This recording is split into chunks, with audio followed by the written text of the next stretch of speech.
Gente, tudo bem? Bom, vamos hoje finalmente fechar o nosso ciclo de formações sobre a solenidade de Pentecostes. Lembrando que nós começamos esse caminho falando sobre a instituição das festas judaicas, das solenidades judaicas. Por quê? Porque Pentecostes é uma festa que originalmente se celebrava pelo povo de Israel, que já tem reminiscências, de outros tempos e se possível, até de outros povos, como os povos cananeus. Mas enfim, então nós começamos a perceber quando na Bíblia essas festas são instituídas e para que essas festas são instituídas.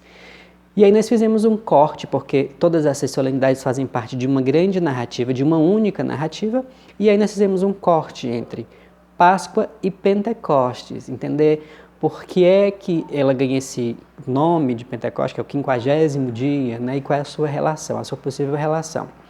Em seguida, como no cristianismo se fala muito de Espírito Santo em Pentecostes, então, mais do que necessário falarmos sobre o Espírito, foi a nossa última formação.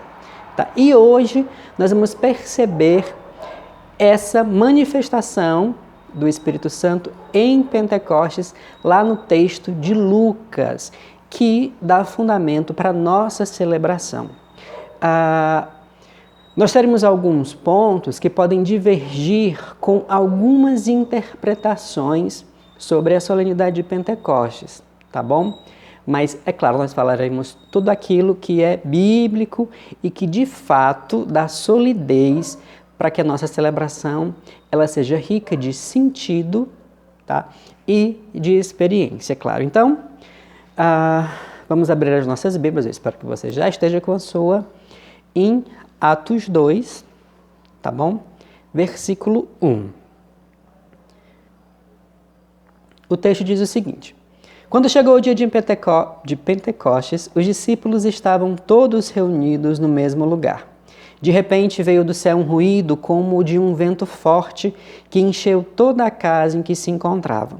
Apareceram então línguas como de fogo que se repartiram e pousaram sobre cada um deles. Todos ficaram repletos do Espírito Santo e começaram a falar em outras línguas, conforme o Espírito lhes concedia expressar-se. Encontravam-se em Jerusalém judeus devotos de todas as nações que há debaixo do céu. Quando ouviram o ruído, reuniu-se a multidão e todos ficaram confusos, pois cada um ouvia os discípulos falar em sua própria língua. Cheios de espanto e de admiração, diziam: Esses homens que estão falando não são todos galileus? Como é que nós os escutamos na nossa língua de origem? Nós que somos partos, medos e elamitas, habitantes da Mesopotâmia, da Judéia e da Capadócia, do Ponto e da Ásia, da Frígia e da Panfilha, do Egito e da parte da Líbia e de Cirene, e os romanos aqui residentes, judeus e prosélitos, cretenses e árabes, todos nós os escutamos anunciando as maravilhas de Deus em nossa própria língua.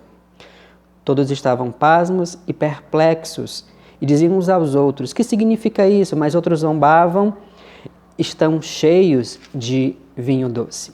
Tá? Bom, a gente vai parar aqui, porque essa é o corte principal para a nossa fala. Em seguida a gente tem uma fala de Pedro exatamente se manifestando a esses povos para falar-lhes o que aconteceu, tá bom?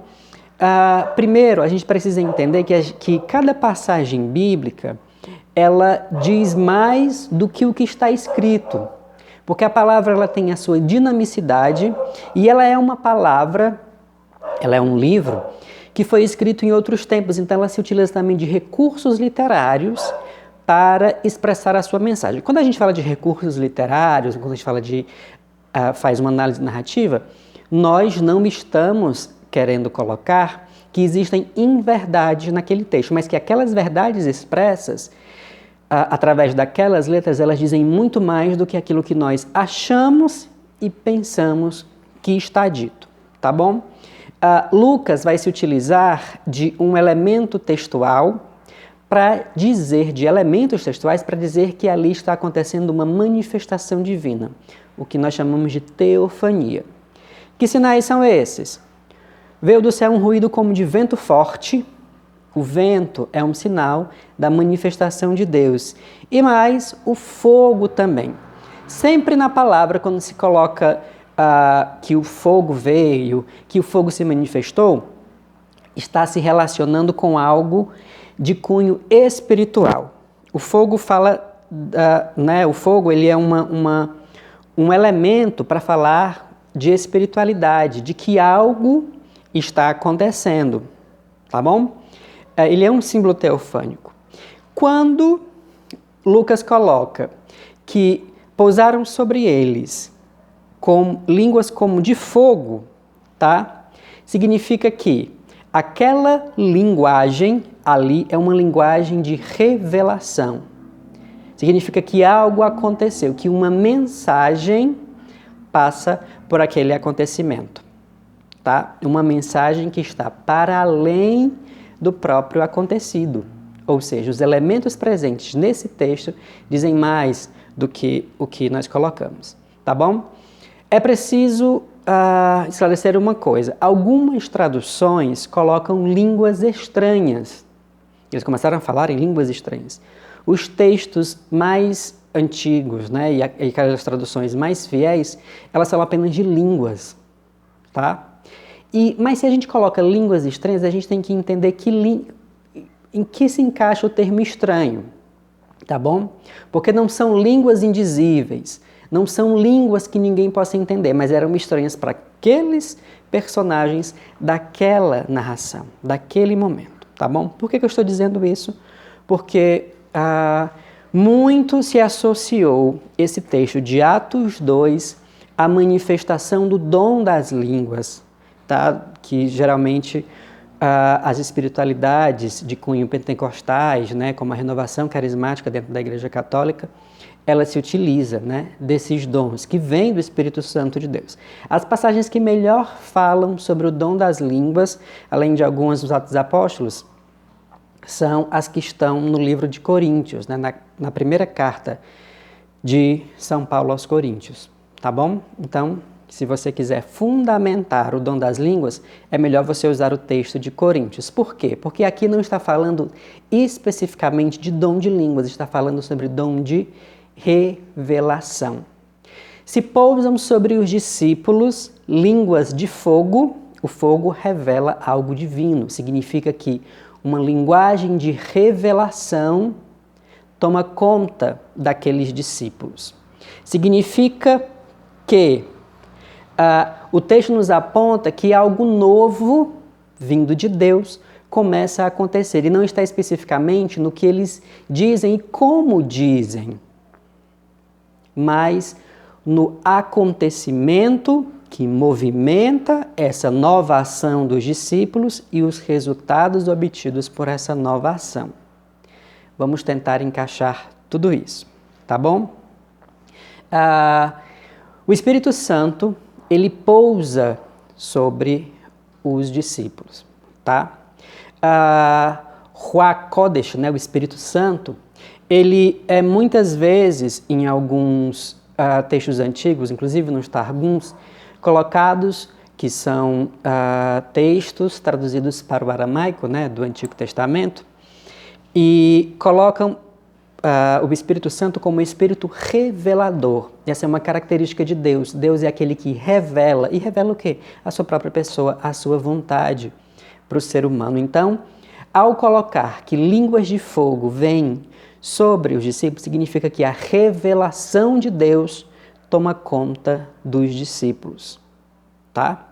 Esse é o principal. E que revelação é essa? A revelação da vontade de salvar o seu povo.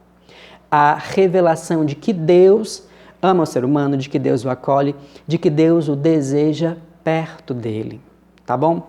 Nós dizíamos semana passada que existe aqui uma quebra de paradigma e, ao mesmo tempo, existe um aspecto de continuidade com o que os judeus celebravam antes e o que agora os cristãos celebram. E, como eu falei, né, existe esse aspecto duplo. É uma quebra, por quê? Porque os judeus, em sua maioria, não aceitaram Jesus Cristo como o Filho de Deus, como o Messias, como o enviado de Deus. Mas é também aspecto de continuidade, porque isso aqui está diretamente ligado à segunda motivação e maior para os judeus da celebração do Pentecostes. Lembrando que Pentecostes não é só celebrar os primeiros dons, mas é celebrar o dom maior, aquele dom que é o elemento da vida para o povo de Deus, que é a Torá. Então, quando os judeus celebram Pentecostes, eles estão celebrando o dom da Torá. A Torá, a lei de Deus, não é simplesmente um mandado de Deus para que as pessoas, para que o seu povo haja de tal e tal forma. Ali é um elemento de vida para eles. Tá? Escolhe, pois, a vida, escolhe, pois, seguir a vontade de Deus. Escolhe, pois, viver a vontade de Deus. A grande questão é que o povo, por várias situações, questões, motivações e desmotivações, não viveu em alguns momentos essa vontade. Tá? O povo tinha a Torá, tinha todo o desejo de Deus para a sua felicidade, para a sua liberdade, mas eles não conseguiam viver. E é aí que Deus faz uma outra promessa de que essa Torá, ela não estaria mais numa tábua, mais num livro, mas estaria no coração das pessoas. Então a gente vai agora para Jeremias, tá bom? Jeremias 31, 34, tá bom?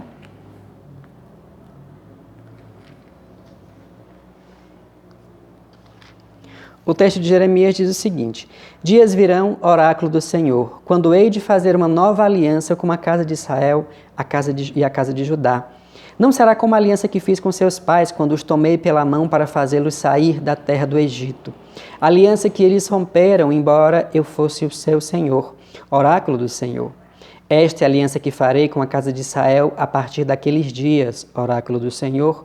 Colocarei a minha lei nas suas entranhas, e a gravarei em seu coração, e serei o seu Deus, e ele o meu povo. Ninguém mais precisará ensinar seu irmão, dizendo-lhe: conhece o Senhor. Do menor ao maior, todos me conhecerão, oráculo do Senhor, pois perdoarei suas iniquidades, e de seu pecado não mais me lembrarei. Tá? É continuidade por quê? Porque aqui está acontecendo essa promessa de Deus.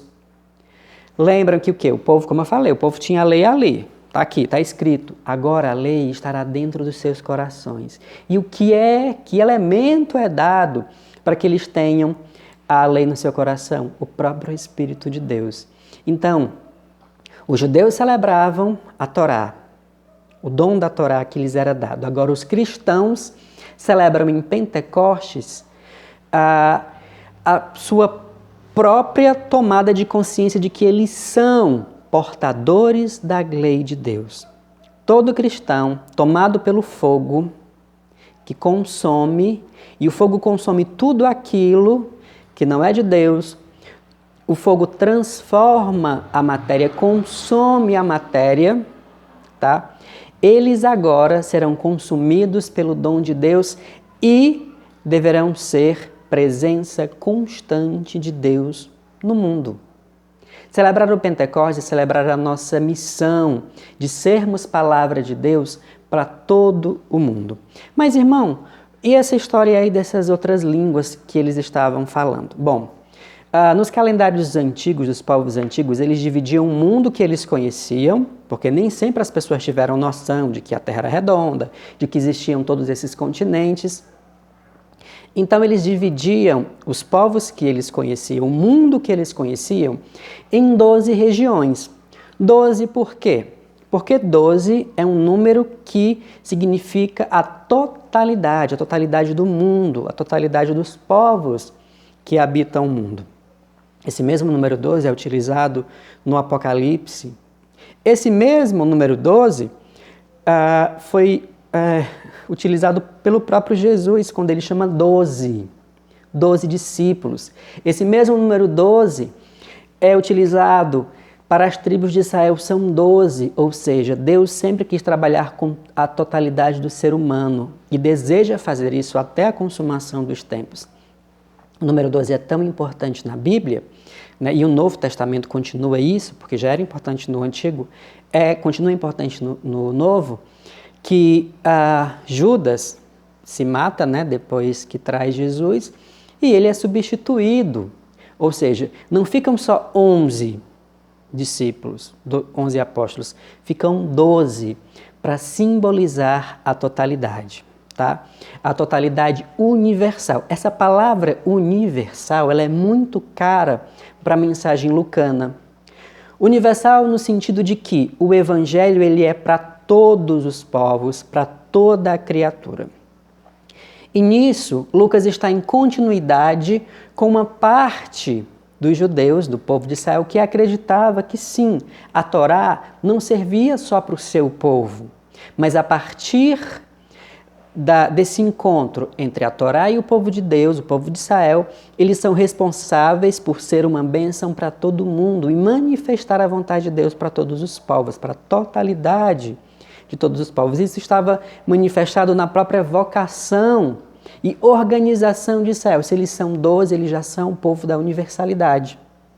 Então, quando são citados aqui esses povos simbolizam exatamente as 12 regiões com as quais o mundo antigo estava dividido, tá? A mensagem de Lucas, ela quer manifestar que o evangelho, ele é para todos os povos, ele alcança todos os povos. Basta nós lembrarmos que os confins da terra naquela época era Roma. Roma era considerado o fim do mundo. E a obra de Lucas, que é dividida em duas partes, Evangelho de Lucas mais Atos dos Apóstolos, ela termina exatamente lá em Roma. Ela começa na Galileia, vai para Jerusalém, que é o centro da missão, que é onde Jesus chega, e dos discípulos sai de Jerusalém e passa por todos os povos.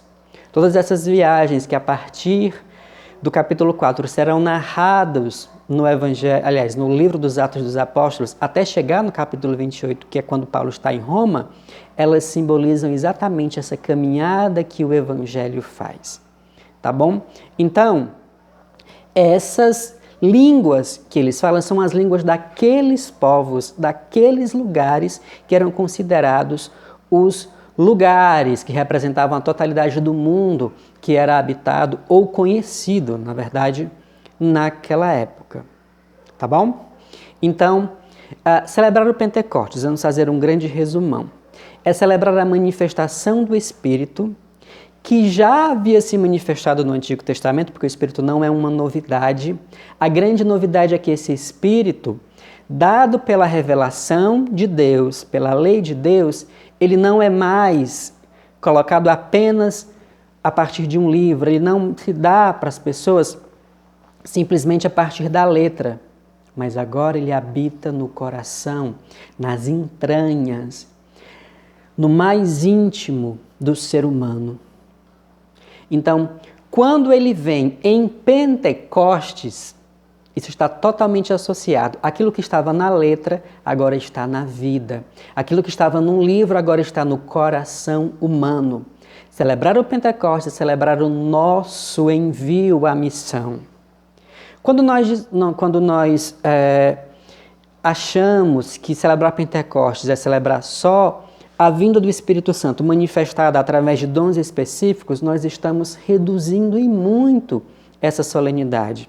Até porque o Espírito se manifesta de outras muitas formas. O que nós estamos fazendo aqui, a pregação, é um dom do Espírito Santo. A formação é um dom do Espírito Santo. Deus fala, o Espírito fala até no silêncio. Tá bom?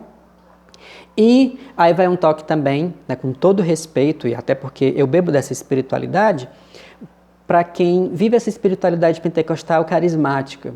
Se você acha que um carismático é só quem reza em línguas, você está prendendo e institucionalizando o Espírito Santo, achando que ele se manifesta só de uma única forma. Todo carismático é aquele homem, como os juízes foram, que foram interpelados pelo Espírito para fazer o que ele quer, como e quando ele quer.